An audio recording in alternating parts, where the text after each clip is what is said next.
Hey there, comic book fans. I'm back from the comic shop again today for this week, and I got, what did I get, 8 comics, I think it was. 5 were from my pull list, and 3 I pulled off the shelf. But they were continuations of stuff I had already gotten. But let's start with the top of the printer. Whew, I can almost say it. Top of the printer museum comics for the week. And this is kind of in honor of Brett Booth taking over Spawn. I pulled out, I was just looking through some old Stormwatches, and I pulled out this Brett Booth Stormwatch cover from the 90s. What a different world we live in now than these 90s. Stormwatch was my favorite of the, what issue is this? Issue 5. Stormwatch was my favorite of the original Image books. I bought this one for years and years and then dropped off it. And then Warren Ellis came on it and I picked it up again. And I bought it after that too.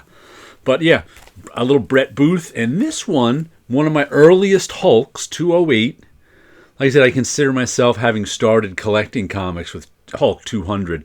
And this is Marie Severin, and was it Mike Esposito that I said? What's funny is I never thought, I've had this, comic since I was 10, and I always just assumed Sal Buscema or maybe Herb Trimpe drew it, because I never looked at it. I haven't looked at it that closely in decades. And I pulled it out and was looking at it closely, and I was like, that looks like Marie Severin. That's or maybe Herb Trimpe inking himself. Because sometimes when Severin inked Trimpe or Trimpe inked Severin, they kind of looked similar. But yeah, that's actually Marie Severin cover. I was like, oh, I never knew that. I've had this comic in my possession the whole time, but I've never looked closely at the cover, at least not since 1988 or whenever I last looked at it. Who knows? It came out in the late 70s. Yeah, this is probably February. This is probably then makes it February 77, so it's been in my collection a long time. But those were the 2 top of the printer comics. Now I'll pull another 2 out and put these away so I can look at them. And let's see. Usagi Yojimbo The Crow, Part 1 of 5, or Usagi Yojimbo 275, it says up there. So this is the latest Usagi Yojimbo. They usually give you both numbers inside too, also known as Usagi Yojimbo 275. So they give you, they want those number ones to let you know it's a new story, a new series. But I like the legacy numbering. I'm okay with that. So it's always good. Usagi and his cousin, whose name, Tomo? No, Tomo was the one. I can never remember the name of his cousin. He's only been around for like 5 years now. Where's his name? I don't know. He doesn't say it right away. But that's Usagi's cousin in the orange there has been adventuring with him for the last, 5 years. Who knows? I'll have to look. It's been a while. I think everything was 5 years. Then we got Love Everlasting, issue number 14. This is the origin of the cowboy story. The woman, this is a woman trapped in a romance comic, going from story to story, and at times she sees this cowboy, and he helps her end the story sometimes, and now we're getting to learn who he really is and what he comes from. We're getting a little into the background of this strange woman who's trapped in romance comics. We don't quite know why, but we can see some of the background players who kind of know she's trapped in there and have something to do with her being trapped in there. I love the Elsa Charretier art. The Tom King writing is pretty good too, but it's really the art that sells me on this one. I just love her storytelling is really good. And I just like her art a lot. So, yeah, this is one I never quite, I picked it up because I flipped through the first issue and liked the art, but I never expected to like it as much as I do. It's a good one. I haven't seen this one in a couple of months. Grimm, issue number 16. This is the one that's about a bunch of Grim Reapers who go around, Grim reaping the dead. But then there's one Grim Reaper who's our main character. Finds out eventually things happen. She eventually finds out her father is Death, and now she's got to take over Death, and There's all sorts of shenanigans going on because other people want the power of being death, and there's behind the scenes Grim Reaper stuff. I don't even remember where we left off. I think we left off with her getting out of hell. Because her and her like 2 or 3 Grim Reaper buddies who were by her side somehow got sent down to hell. And we're stuck there. You know, I guess once you're in hell, you're stuck there. So I think they came out though. Maria Lovett's Crave, issue number 5. Tell us what you crave. We'll make it happen. I think this is the last issue. I think this, let's see if it says 5 of 5 in the indicia. I think this one did have the numbers in the indicia. Let's see. Does it? Nope, 5 of 6. We got one more issue.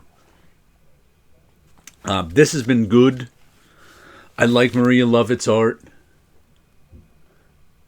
And a story about this app that goes to this small private college, and it can, whatever you crave, it can make happen for you. Turns out there being, you know, some software company was testing their app on them unknowingly to the actual students who, you know, the app is causing chaos on campus because these different people are hooking up with each other because the app is working it all out for them, and it's not going as smoothly as it could have. And here's one that I was like half and half on getting. I ended up putting it on my pull list because I knew I would never see it on a shelf copy. This is Britannia, the Great Fire of Rome. Peter Milligan's written all. This is like the 3rd Britannia. I think this is just a one-shot, but it's $13 for this one-shot. It's probably 48 pages at least. Who's the artist on it? Writer Peter Milligan, artist Alvaro Papagianni, colorist Mariano Morales, with Esquiel Fernandez roll, flats. Okay, there's all sorts of people on that. But I saw this there and I was like, ooh, do I really want to spend $13 on another Britannia book? I liked them all because I like historical fiction. You don't get a lot of historical fiction in comics. So I decided, you know what, I'm going to pick it up.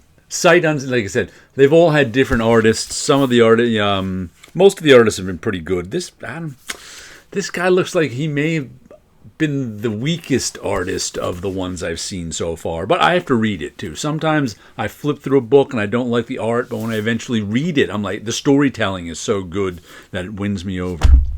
And here's what I pulled off the shelf. Beneath the Trees Where Nobody Sees, issue 2. There's a new printing of it. What printing is it? Does it tell us? 3rd printing? I think this is a 3rd printing. Does it say in the front? It's weird. It doesn't. But in the indicia, it's got 00213, and I think the 3 means it's a 3rd printing. 2 is issue 2, 1 is cover 1, and 3 is 3rd printing. So I picked up issue 4 a few weeks ago and liked it. So I was like, 3rd printing, it says inside. So someone on YouTube, I forget who it was like, there's going to be another printing at 2 and 3. So I kept my eyes open. I didn't get to pre-order them because I think the pre-order was over by the time I bought issue 4. But there's issue 2 and issue 3 of Beneath the Trees Where Nobody Sees. Is this a 3rd printing? This is a 2nd printing of issue 3. Yep, so a 3rd printing and a 2nd printing. Like I said, I enjoyed the 4th issue so much, I figured I'd go back and get these. There was another printing of the 1st issue coming out. I'd order that probably, just for the heck of it. But this is a story of, it looks like this sort of Winnie the Pooh Disney-fied art, but it's the story of a serial killer. 2 serial killers, as a matter of fact. And it became, a pretty hot book. People on YouTube were saying, have you read that one? And I hadn't. That's why I picked up issue 4. So many people recommended it. And it is. They were right. It's good stuff. And then the last thing I picked up off the shelf, because the cover really caught my eye, was Torpedo 1972. I bought the 1st issue of this and kind of liked it, but I wasn't sure. So I saw this cover on the shelf and went, okay, I'll buy the 2nd issue. It's got the Edward Rizzo art from the artist of 100 Bullets. and I've never really read Torpedo before, he is not a nice fella. This takes place in 1972, hence 1972, when he's an old man and starting trouble. But like that guy, that cover made me go, all right, I'm picking up the second issue. So covers still matter to me, at least. They might not matter to a lot of people out there, but they still matter to me. Right, let me show you a little of my work now. Still working on the jacket. Matter of fact, this is the first day I think I feel like myself again, and over the last 2 weeks when I've had a cold. So I got to finish up this jacket now.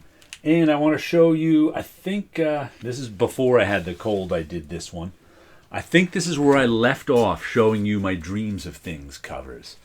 This is number 227 with this guy with lots of streaks in his face.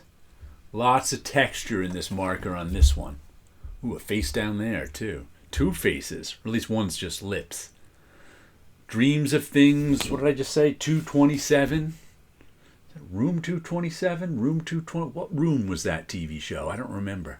But I like the way this one came. I haven't seen it. And when did I do this one? I did this one back in February. I know I've been showing you other stuff recently, so I haven't been showing you these Dreams of Things cover. But this is 2/15 is the date on it. But I like the way that one came out. It's been hiding in a pile. I don't think I've seen it in weeks. So sometimes it's fun to pull my own stuff out and see what it looks like that I haven't seen since the middle of February. Got one more sleeve I want to paint on that, like I painted on that one over there.